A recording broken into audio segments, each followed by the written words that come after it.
When meeting with a client, there's something at need, okay? They don't approach you when they don't need anything. There's something that they want and something that they need. You need to figure that out very, very quickly, and that's something that you learn with experience and with working with alongside more skilled and more proficient consultants, and then you need to deliver value. Welcome to Career Coaching Secrets, the podcast where we talk with successful career coaches on how they built their success and the hard lessons they learned along the way. My name is Davis Nguyen, and I'm the founder of Purple Circle, where we help career coaches scale their business to $100,000 years, $100,000 months, and even $100,000 weeks. Before Purple Circle, I've grown several 7- and 8-figure career coaching businesses myself, and have been a consultant at 2 career coaching businesses that are doing over $100 million each. Whether you're an established coach or building your practice for the first time, you'll discover the secrets to elevating your coaching business.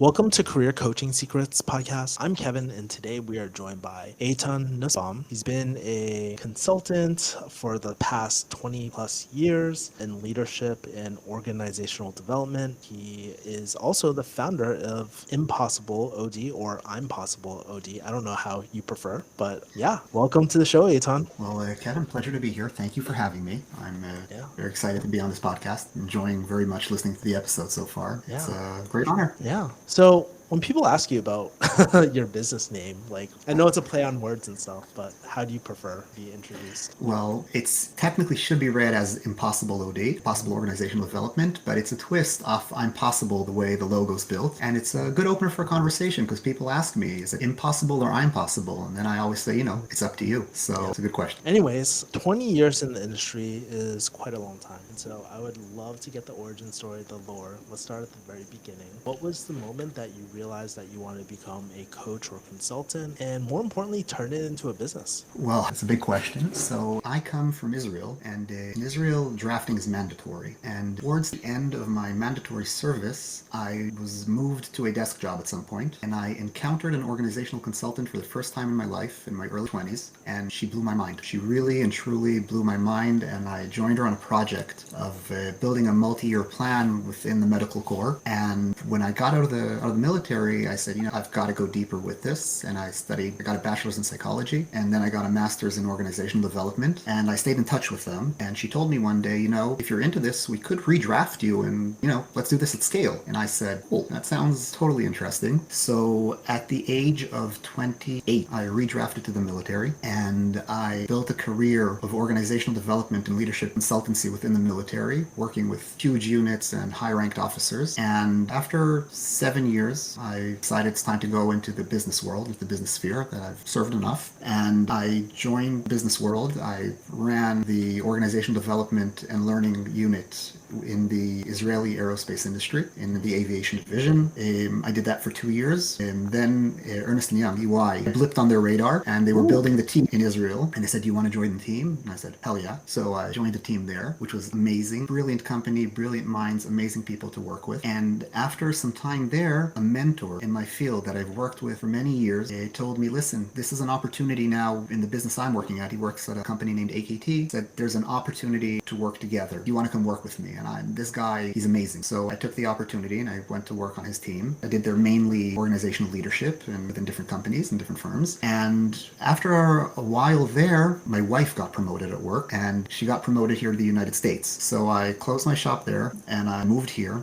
And over the past a little under a year, I've been building my business here, which is an amazing experience. I'm still working together with AKT and in collaboration. I help them on projects as a freelancer, but I've been setting up my shop and I have my own clients and I've been doing my own thing. It's been one heck of a journey so far. Wow, that's so interesting. All the opportunities just randomly, serendipitously just popped up as you were serving and then as you're moving. That's pretty interesting. Let's fast forward to today, because I know that you quite recently, at this time of this shooting, you've actually quite recently started up your own business and all that too. And so I would love to kind of hear, everybody talks about target audience, ICP, ideal client profile. Like, who do you serve, or who do you help, and what do you help them with, I guess? So what I like calling the band to brand companies, which is somewhere in companies who have reached the 30 people, usually startups, 30 people point, and something there from acting as a band is acting as a group of friends who can, everybody has loose roles and does whatever needs to be done, and they're now scaling and need to turn into a company and build systems and build management and build strategy and build process and align all of that. And it's usually a jump to somewhere around the 150, 200 people in the company, which is like the next kind of, which needs different kind of organizational development, which I do too, but I've been doing less over the past year. So I've been focusing on that group. Most of my clients are startups around 7 years old, either beginning that stage or in the middle of it with the different questions and dilemmas that are unique to those phases. And I work mainly with the top management, whatever turns usually out to be the C-level. They're just not called C-level yet, C-suite, but the top management, and we have to build the VP level and the culture. That's mainly the clients I've been aiming at, and thankfully also mainly the clients I've been having. So yeah, and as you are starting this new practice, right, let's talk about the marketing for a second. How are people kind of finding you to work with you and all that? What marketing are you doing right now? Okay, so you use the word serendipitous. Well, serendipity has been with me since I've started the business in the past year. Back in Israel, I was handed over from CEO to CEO, from VP to VP, word to mouth. I've actually never advertised back home. And since I've reached the United States, I've been struggling with that. I haven't found yet the scaling path down a marketing road because inherent trust needed at those levels. So mainly people who either know me, know my business, or know people in need and have serendipitously ran into me have been creating business opportunities. And opportunity is leading to opportunity, and it's happening more than I'm actually actively advertising. I know that doesn't scale well, but it's meanwhile working. And I wish I'd have a stronger answer how to scale, because I'm kind of in a boutique mindset and I'm aware of the tension that creates. I'd love to have a better answer than that, but mainly serendipity so far. Yeah. So it sounds like it's a lot about kind of like, yes, serendipitous, but maybe also like word of mouth and whatnot as well during this time. Does that sound about right? Yes, but it's also, I've had like really random, because I'm new here, so I'm building my networks. So I do go to networking events. I do get on in different conferences that have either CEOs or VPs or opportunities to present. I've been doing some of that, and it's created the opportunities, but it's really, I don't have a system yet. I'm still, part of what I'm doing is figuring that out, because I Okay. need a system.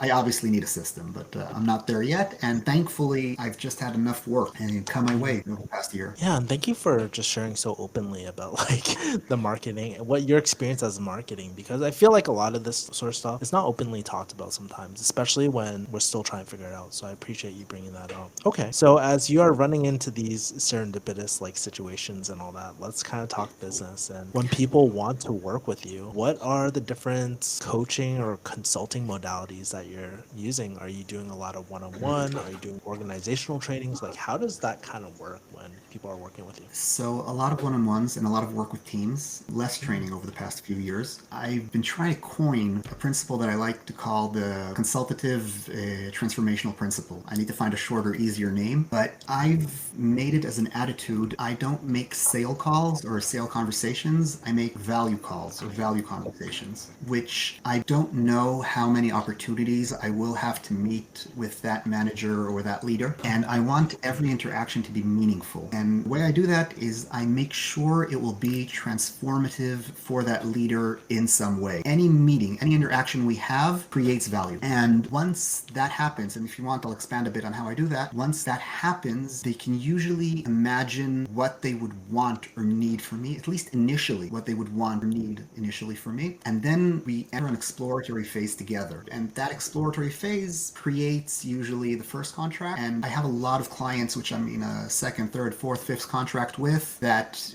we move from project, from target to target. And each time we allow ourselves to dream a bit more. So in a nutshell, what that principle says, do in that principle, is I make sure that I will add value to the conversation. That can be done either through process consultation principles, through dialogic organizational principles, but it can also be done through, I like using math when I explain this to the younger consultants. When meeting with a client, there's something at need, okay? They don't approach you when they don't need anything. There's something that they want and something that they need. You need to figure that out very, very quickly, and that's something that you learn with experience and with working with alongside more skilled and more proficient consultants. consultants, and then you need to deliver value. A good way to understand that is looking at math. Okay, when I meet, for instance, I can add value. I'm sitting with someone, we're talking, I have experience in the organizational realm with organizational theory, I can add knowledge. So if I've added something, I've already transformed him within this conversation that he has something he didn't have before. Or for instance, I can subtract. They come in with doubt, they come in with fear, they come in with anxiety, and within the conversation I subtract some of that doubt, some of that fear, some of that anxiety. They come out transformed with value. I can multiply. They come in with one idea, and I have experience with companies, I have experience with whatever it is they're doing. I can multiply the possibilities they see. I can multiply the abilities they think they have or don't have. Or I can divide. I can take whatever it is they're talking about and help them look at it instead of one big problem that they can't even swallow. They don't know how to break it down. I help them break it down into chunks that can be chewed, that are bite-sized. And when that happens, they go, oh, this conversation has given me value. And once that happens, that little transformation in the conversation, it usually clicks, they feel the value, and they want to work with you. So I've been using serendipity to meet with the people, but I've been very methodological when I meet with them. How do I create the value and how do I help them? They need to be at center from the very first conversation. It's not about selling myself. It's about having a good match, understanding I can create value. And when that happens, when they get that feeling, we probably will work well together, and now we need to explore what do they need exactly and how can I help with that. I love that analogy that you use, math. I thought for a second you were like gonna talk about spreadsheets and stuff like that, but when you talked about add, subtract, multiply, divide, I think that's so ingenious. And so it sounds like you have these value calls, these discussions, conversations with these leaders, right? And then what happens is like they get really curious, like, oh, how can Eitan like kind of help me? And then that's when you kind of enter discovery phase, I guess, or exploratory phase. And then it sounds like you start off with like a phased engagement and then work from there. I think it's actually the other way around. Really? Yes, because it's kind of like, I'd say, going to the gym. Some people go to the gym when they're healthy and they want to build, they want to get even more shape or better shape. And some people go to the gym, when they notice that they're a bit overweight and out of shape, and they go, oh wait, I need to get better. Organizational development or leadership consultancy, many times it's like not value, it's added value. In the world of CEO, it's a cost and not an investment many times, sadly. And they come to you many times when the problem is there, when there's already a need. I don't need to tell them, you have a need, come to me. I wish if I could do that, I'd probably sell much more. I haven't cracked that one. But the people I meet usually have some desires, some needs, some dreams, some fantasy that I could help them with. And they've reached a point that they understand they need help. And now if I can, in that conversation, create the immediate value, then I create confidence that something can be done. And that's a starting for where we can create a relationship which allows transformational work to happen at a personal level, at a team level, at a system level, depending what the company needs. And there's lots and lots and lots of methodologies. There's many ways to do that. If people are interested in hearing more of what I have to say about that, I can refer them to my book, Tales of a Consultant. Quite a few things there. I meet it, the way I encounter it, it's the other way around. They come to me when they need. The wiser or the more experienced managers or leaders come knowing they'll need something. That also happens, but sadly, it's the rare case. It's not the general case. They build healthier organizations. As you're having these value calls, there might be a pattern, there might not be a pattern, but are you noticing any kind of like common themes as you're having these value calls? Yes, absolutely. It depends what is the seniority level, the organizational level of seniority of the leader you're talking with, but there tends to be categorical dilemmas that managers or leaders or founders in startups meet. It depends how you cut it. But when people move from an individual contributor to being a team lead, they suddenly need to augment themselves through other people. It's not about just deciding what to do. And that brings a whole world of dilemmas and new competencies that they need to learn how to do and to even be able to see them. When people move one level up from leading teams to leading team leaders, they don't need to augment necessarily themselves. They need to start setting a direction. They need to understand how do they influence by empowering their people. And that brings a whole world of dilemmas with it. When people move one level up from that, and now they have a division, they have a unit, they have experts in their field, but they're not an expert anymore. And they got to where they are because they are an expert. And they have to let go of old competencies that allow them to be so great at their job and learn how to create possibilities for people who are great at their jobs. And that's also usually when organizational politics come come in and we're silos and we're understanding system thinking. When people move up to VP levels later on, system view, how do I understand roadmaps? How do I build them? How do I imagine things? Usually these people get promoted because they're really, really good at what they do. And now they're not doing something which is as specific. It's more general. And of course, when you meet CEOs, that's a chief everything officer. They're the person who's the least expert in everything and they have to run the biggest show. So there's definitely different dilemmas that you meet at different organizations, at different organizational levels. I'd say there's things that have to do with the market you're in, the industry you're in, and with the type or age of company you're in. And these things can intersect in so many ways. So yeah, there's definitely patterns and there's definitely expertise that exists within these patterns. And I'd say when you look for a consultant, there's a lot of knowledge that needs to be behind it, a lot of theory, a lot of organizational theory that needs to be known and needs to be practiced in order to be a proficient consultant. But again, it's so general and serves as a boutique. So it's kind of like paradoxical in a way, but yeah, it's like so interesting. This is a world I never really kind of knew. And so I can see, like, obviously you've been doing this for a long time, I can tell, right? Just the way that you're explaining things and the nuances of what you do. But also as you're explaining, I can see the impact of your work too. And which leads me into the next question too, right? Like, one of the things where a lot of coaches or consultants really struggle with, especially at the beginning level, is like pricing and pricing strategy. And of course, you don't need to give any hard numbers or anything like that. But one thing I'm very curious about is like, how do you structure your pricing, or which pricing strategies are you kind of like leaning towards? Because I can definitely see like, okay, traditional pricing with like project-based or value-based pricing, or like there's just so many routes. Like, which ones have you kind of gravitated to so far? So I try the best deals on my side, okay? And I also believe, by the way, that they're the best deals on the customer side are retainers.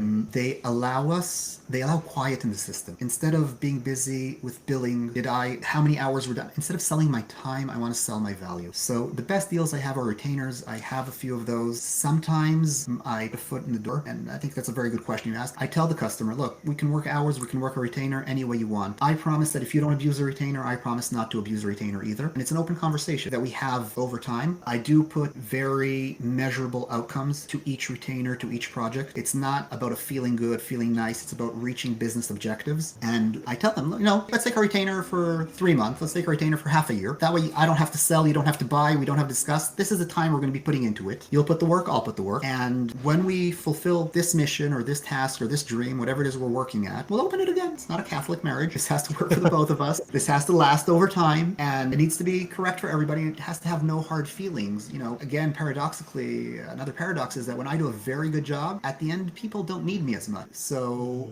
I want to help my clients need me as less as possible, or need me for the next big thing, and not need me over and over for the same thing. Because if they need me over and over for the same thing, we're not doing a good job. I've had many years ago, in the military, this is a very learning moment for me, a very teaching moment for me. I started working with this general in the field of logistics, and he was new to his job. He just got appointed to be in charge of something really big. And he said, look, I want you to go take 2 months, do a huge organizational study, and come back with recommendations. What do I need to tackle if I want to make, things happen? I said, I'm in, let's do this. I went for 2 months. I interviewed, did statistics, studies. I was at it for I wrote a beautiful, beautiful diagnosis. Really, pat my own shoulder. I'm very proud of it. I walk up to the guy, I give it to him. He reads it. He turns around, goes through his desk, pulls out a booklet from 10 years before, and he says, look, this is an organizational diagnosis that was written 10 years ago. It's almost exactly the same. Now I looked who wrote it. I was very proud that I thought of something that guy that I'm very appreciative wrote.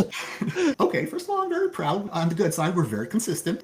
At least we're not deteriorating. That's a good start. But you know what? Let's look at this differently. I said, you know what? Give me that booklet. I'll read it too. Let's see what they had 10 years ago. And I looked at the problems and I put them into 3 categories. This is something I learned from the late Eitan Nussbaum. It was one of the greatest organizational diagnosis people in Israel. Passed away last year. I had the privilege of learning with him. He said problems in the world go into 3 types: expanding, getting narrower, and consistent. Expanding problems are something new appeared within the system. We can solve that. Narrowing problems, we had something, it disappeared. We can solve that. Consistent problem is chronological. It was there before, it will be there after. He said those aren't problems. Those are results that support the structure. Don't ever go there as an organizational consultant. You'll never solve anything. These things are happening because they're functional for the organization. Thinking that, I set up a meeting with that general 2 weeks later, and I sat down, I said, look, you know what? We're going to make a covenant. we are going to put in your email, future meeting 1 year from now, we're going to write down the 3-4 chronic problems that we see now, and we're going to create new problems. We're going to move the system in a way that these problems won't exist anymore. We'll go down the root causes. There's a lot of work that has to be done, but we're going to meet 1 year looking at this report and seeing, are we still seeing chronic problems within this organization? And he said, challenge accepted. And we did their brilliant work. We met a year later, that email popped up, and when we looked at it, we were very surprised that we have new problems. And these were problems that had to do with organizational change and structure, and it led to phenomenal results within the supply chain and within the things that he was in charge of. The efficiency was increased,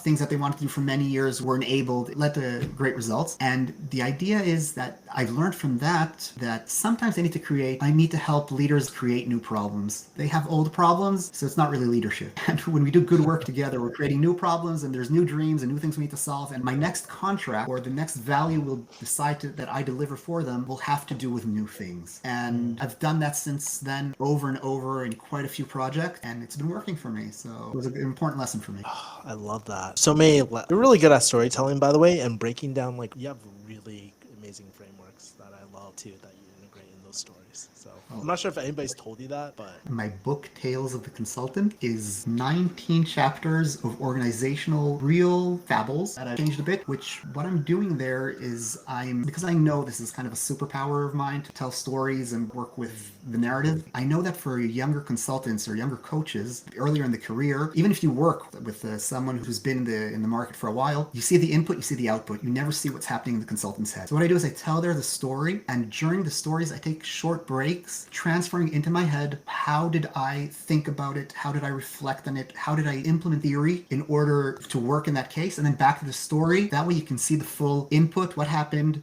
in the black box, and then kind of what happened in the real world. And, I invite people to look at it, to have a read. I hope it's a good book. I enjoyed writing it, that's for sure. which leads me to the next question too. Like, what I'm very curious about are your future goals. And so I guess, where do you want this coaching business to take you in the next few years? Do you have any secret dreams, big ambitions, desires for scaling? I'm just so curious. So yes, absolutely. I want to scale. I'm putting it out here. When I started the business, I wrote a business plan, and I'm getting close to the year mark. I pulled out my business plan nearly a year later, took a look at it, read it, and I said, okay, I did this, I did that, and there's some things that I didn't do. And the things that I did lay within my strengths, lay within my abilities, lay within the area of things I'm good at. And the things that I didn't do are the things that I'm not as good at. And I understand that, first of all, I want to scale, because why not? We live once. Life's a journey. Let's have fun. And I understand that I need to connect with, either by upsailing or downsailing, either by entering a partnership or by creating a group. I need to bring in people who have different strengths and different passions from what I have. And when I have a team that has different strengths and different passions, it will be complementary, and we will be able,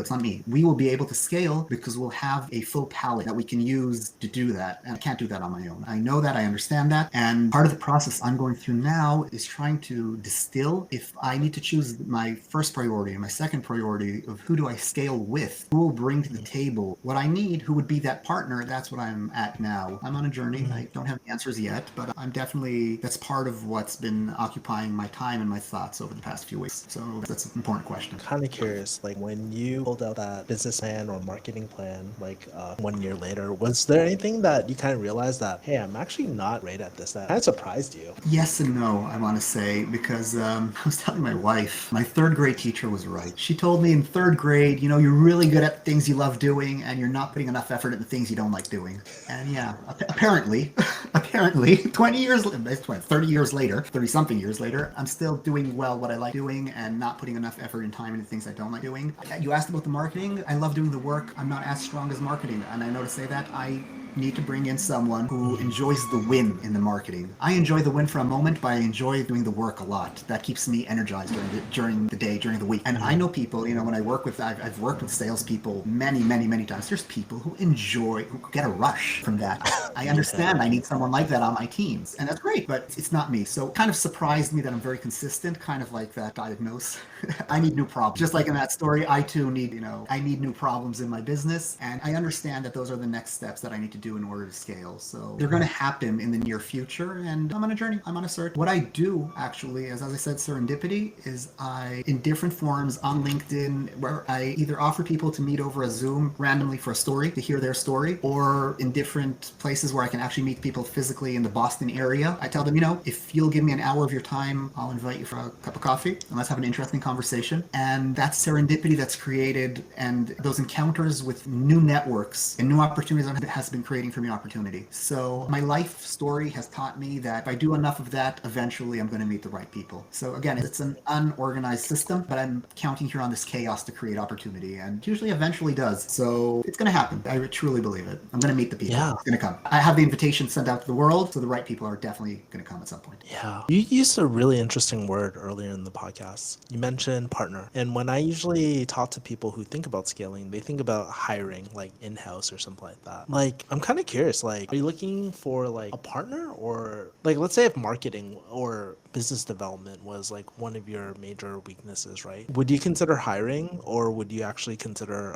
partnering up with someone? Because I feel like those relationships are very different. I believe I would partner. I'm a team player, and it's too early on. Maybe if I'd have like a whole team working now and I'd create a business development unit, I'd probably hire. But early on, I'd partner. I'd create, look, also with my customers, I create partnerships. The word I used earlier to describe the way I work, I create a covenant with whoever it is I'm working with on what are we going to achieve together. Because the way I work is relational. Yes. And I believe that also in any business you do, and this I've learned from a CEO that I worked with a few years ago in a startup. He did an amazing job. He scaled beautifully with the work we did together. And I asked him, what's your secret for business? And he told me, I do good business with good people. I said, what does that mean? Anyone wants to do good business with good people. He said, look, at the end, you're going to be walking a distance with these people. So you need to have people that you enjoy walking a distance with, that you're clicks, that you understand each other, and that you know that you're going to support each other along the way, because it's never going to be easy. And he said, don't put time and effort into relationships that aren't like that. Put time and effort into relationships that show potential of that. And your business will work. And that's how he scaled his business. And I'm saying we did an amazing job. When I met them, they were a $30 million company. And when we were done, they were a $100 million company. And their customers, really, it was relationship based. And I liked that. And it clicked with me. And I've been making sure that customers I work with over time and over the years, it's a relationship, it's a covenant. I want them to succeed. They want to be able to be helped by whatever it is I have to be bringing, and they're open to it. They want to enjoy the value I can bring. And I think that also in a business partnership, it's the way to look at it for me. I'm not saying it's correct for everybody. I'm not saying it's the ultimate business model, but the way I do business and the way I work with people is I want to walk a distance with good people. It's, we live once, life is short, have fun while you're at it. Why work with hard people? Why work with nasty people? And not everyone, there's not really hard people or nasty people, but there's people you click with and people you don't, and that's okay. That's, the world's big. So there's enough people for everybody to find the right relationships. Yeah, it reminds me of, I noticed this really early on because you used the word value calls, you used the word covenant, and those are like very intentional words and all about relational, like type of, you value the relationship. And it also reminds me of this like famous quote by Naval Ravikant. He says, play long-term games with long-term people. And it kind of goes back into like doing good business with good people and all that. So absolutely. I have more than one customer, which I've been doing with them, more than one project, and sometimes several projects. What I love about it, it's never the same project. It's never, when I meet those managers again a year or two later, they've grown, they've developed, things have happened. I've even had one company, it was an amazing experience. I built with them a multi-year plan in 2013, which was supposed to be run out till 2018, a 5-year plan. And it took them till 2019 to get it. They were going to do a new multi-year plan. And they did all of it. They ran the whole thing through. Did amazing things. And then COVID struck. They took another 2-3 years to get together, and they called me in again in 2021. And I worked with them again on a new multi-year plan. The first one was at 2023. This is 21, 8 years later. And a lot of the people were still there and the managers were there, but 8 years into the future. And when I built with them the multi-year plan, so I worked with them for the first 3 years. But then they had a few years that I wasn't in the picture, they didn't need my service anymore to that level. And when they got back to it, they brought me in again, and it was amazing to work with them again, to see what has happened, how it's changed. And we built again a multi-year plan, this time to 2030. And I'm very, very hopeful that I meet these people again at 2030, because I did with them 2 years. We built the project, and now they're doing their thing. I've walked with them part of the distance. They have Zoom meetings occasionally, just for the little touches, but they're doing it on their own, and it's beautiful beautiful to see that like they're achieving result after result after result, and I hope they run this one through too because it's a beautiful project. So I play the long game in these things, absolutely. Okay, Eitan, I would love to play a game with you if you're open to it. We'll move on to our next segment. Absolutely. Learned this game. It's called First, Last, Best, Worst. I'll repeat it later. But I learned this from a storyteller. It's actually based out of Massachusetts, by the way, too. Pretty small world. And he won the mock storytelling contest or whatever. I forgot what they call it, but it's pretty cool. But I want to do this game through the lens of business investments because a lot of new entrepreneurs, new business owners, coaches especially, they invest into things like coaching, training, marketing, team members, masterminds, a lot of different things, right? And so I am going to say a phrase, and I just want you to tell me the first thing that comes to mind, okay? Okay. All right. First business investment you remember. Supervision. Make sure to have a experienced, seasoned consultant act as a supervisor to me at any given time. If I'm in a time that I have client interactions, which has been most of the time over the past 20 years, I have someone once a month usually, which I meet with for an hour, hour and a half to reflect and echo with, which is more proficient, more professional, and more seasoned than I am. And that has been the highest ROI I've had over time. Some of the best ideas, best interactions, best relationships I had have come through the ability to echo and reflect on the way I work and act and think. And I'm a firm believer that if you're in the coaching or consulting industry, that is the first investment I would do because the work that you're already doing will be done much better. And if you're playing the long game, do good work, you'll do good work for over a long time. I love that. Okay. Last business investment you made. I actually put it into LinkedIn Sale Navigator. That's the last one I've done. I decided to experiment with it as for try and finding leads which fit into the personas I'm looking for. And that's actually, I did that last week, so I have very little input. But actually, very interestingly, I built the personas and then it pointed out some of my existing clients. Like they popped up as potential leads, which was very interesting because it means I built personas which represent people I actually work with. And it's very interesting. Something the algorithm there is working well. Now I need to figure out with the other people it put there, how do I capitalize on it? How do I create reach outs and opportunities with this people, which I understand from my perspective I can create value for, or how do I become a blip on their radar? And I'm not sure that necessarily cold reach outs are the way. For some it might be. I've already done a few cold reach outs and 3 of them have gotten back to me actually, but I don't know if they'll become anything more than an interesting cup of coffee and an hour of a story. So they either will or won't, or they'll put me and place me into new networks that have new opportunities I don't have now. So that's the last investment I've done. I don't know to describe the ROI yet, but it's definitely gained. Look, within a week I have 3 coming back to me. That's some traction. Might be an interesting content post, by the way, just FYI. So I'm very curious to see what happens. So am I. I'm also very curious to see where this leads. Best business investment you made. Best business investment I made. Whew. Continued education. I've been taking over the years. I've never stopped learning. I take courses. I make sure at least once a year to learn something new, to go back to either to a course of a theory that I've been taking at a more advanced level or something that I haven't done yet. I have a bucket list of things I want to do, which will contribute to my professional development. And every year I make sure to invest in one of them. I've just registered myself. I've taken 10 years ago, I've done some learning about role analysis, and I've just registered myself again to an online course, refresher in role analysis 10 years later. I haven't, at a higher level, I have a master class, and so always invest in your continued education. There's so much to know. There's so much going on. There's so much development and new information and things you can utilize here. So invest in yourself. It creates more opportunities with a client, and I see ROI on that. I've seen times that more education has come to play in real life scenarios, and I want to say saved me in situations, but enabled in complicated situations to have a large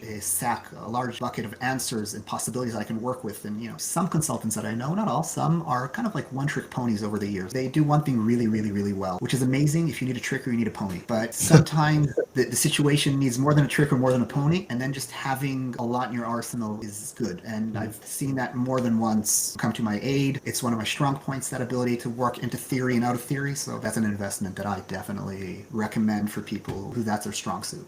Worst business investment that you kind of wish you got your money back from. Whew. Worst business investment. This might sound like really stupid, but I purchased a computer screen that I sit in front of all day, and it's just not good enough. And I would not do that again. I would put more money into my work environment environment, more capital, because once it's there, you don't change it, you don't touch it. It's been a new computer screen for a few years now, and maybe following this conversation, I'll do something about it. But the amount that this has stressed out my eyes and got me tired and wearing my smart the reading glasses when I want to look smarter, invest in your environment. As stupid as that might sound, it's little day-to-day quirks that make it a good day or a bad day. Yeah, that's a big one. That's a huge one. Like, we take it for granted sometimes, but then we're like, oh my God, I spend like X amount of hours every single week, every single day looking at the screen and stuff. And it's one of the best investments. It struck me when I got myself a new laptop a few weeks ago, and I got an OLED screen. I invested this. Game changer. Invest in yourself. Make your life easier. Make your life comfortable, especially if you're there in front of it many hours a day. I work a lot from home, from the office, so it's, I'm on Zoom and on Teams all day long, so it's a biggie. Yeah, it's kind of like that long-term game that we're talking about. The whole theme of this podcast is like, you're going to be working probably for a long time, right? Like, you might as well invest into really good office stuff if you're going to be working there. Invest, have fun, enjoy. Really, you need to do it right. I think that's also a theme, that things need to be done right for yourself, for your customers, for the business you're doing. And what I want to say is that there's many rights, and I'm saying what I'm bringing here is what's right for me. I don't know if it's right for everybody, probably not, but those are the things that are right for me, which help me do a good job and succeed. Well, Eitan, how do people find you and connect with you, and where do they find your book? Well, my book is on Amazon. There's Tales of the Consultant and The Island of Impossible. You just write their name, they're there. You can find me on my LinkedIn, Eitan Nussbaum. I've got a website, impossibleod, in one word,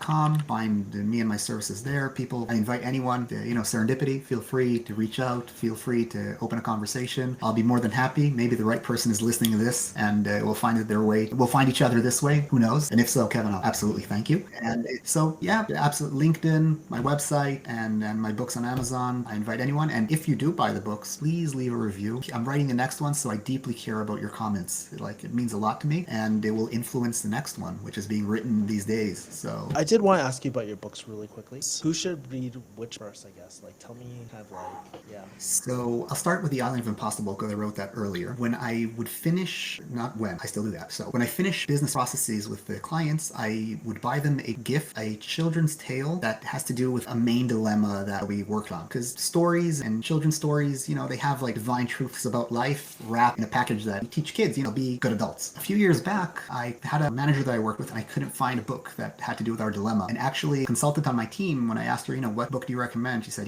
just write one. And I went, oh. And I opened up 15 years worth of notebooks that I've written over the years, and I built a map of dilemmas that I meet with different managers, and it's a tale of what leaders and managers go through in the process of building their leadership. And it's written as a story's tale, as a kid's tale in rhymes, but it's had kids read it, and I had adults read it. I've sold over 1,000 of these books already, and it works in all ages, and a lot of companies have actually used it as a gift at the end of leadership programs. So it's really managers, leaders, consultants at the beginning of the way, HRBPs. This book is absolutely for you. And, it's also good. It's a good book about leadership for kids. Not a lot of books actually talk directly about leadership kind of in the business world, but as a story. So it talks about that. They're out on the search of how to get to the Island of Impossible, which is kind of what any manager does. Or any leader, they're out on the way to solve the impossible, and this kind of looks at how it's done. My second book, which is it's a lot of stories. It's bite-sized stories. Each chapter is not more than 4 or 5 pages, so it's easy to digest. Takes real life stories, things that I've been through with clients, with customers, with managers, leaders, with HR professionals, and kind of does it back and forth from the story to the different theories that I used, and shows possibilities how to think. So I would say anyone who's going to consulting or coaching business and is new at it, or you're novice and you're saying, okay, this is overwhelming. How do I do this? So this book can give some perspective. It's not one theory, it's many theories. Kind of how does this work? And it also asks questions at the end of each chapter that kind of sends people on their own journey, see how they would do the different things, how they would tackle the different dilemmas. And also I'd say people in the world of HR or people who are new to management, they can definitely, by my opinion, see themselves in it, because it's real life problems that we solve or tackle. So I invite anyone who's listening, enjoy the read, leave a comment. I promise to read all of them. Yeah, I love it. I just want to ask that. You're a great storyteller. I'm like, ooh, which one would I read first? And that's why I prompted the question as well. So anyways, Eitan, I just really appreciate you just coming onto this podcast today, sharing all your knowledge. Clearly, you've been doing this for a while, and I just love all the stories and the frameworks that you have as well. So thank you so much for coming on. Thank you, Kevin, so much for having me. I've been listening to this podcast for a while now, and this platform that you're creating, I think it's a real difference. It makes a real difference in the real world. I personally have taken quite a few insights and I've been trying to apply them. By the way, also Sales Navigator is following some of what I've listened to. I think it saves a lot of trial and error for people. And really, I'm honored that you had me on the podcast and to be part of this conversation. So thank you very much. I really appreciate this opportunity. Thank you so much, Eitan. Really appreciate you. That's it for this episode of Career Coaching Secrets. If you enjoyed this conversation, you can subscribe on YouTube, Spotify, Apple Podcasts, or wherever you're listening to this episode to catch future episodes. This podcast was brought to you by Purple Circle, where we help career coaches scale their business to $100,000 years, $100,000 months, or even $100,000 weeks, all without burning out and making sure that you're making the impact and having the life that you want. To learn more about our community and how we can help you, visit joinpurplecircle.com.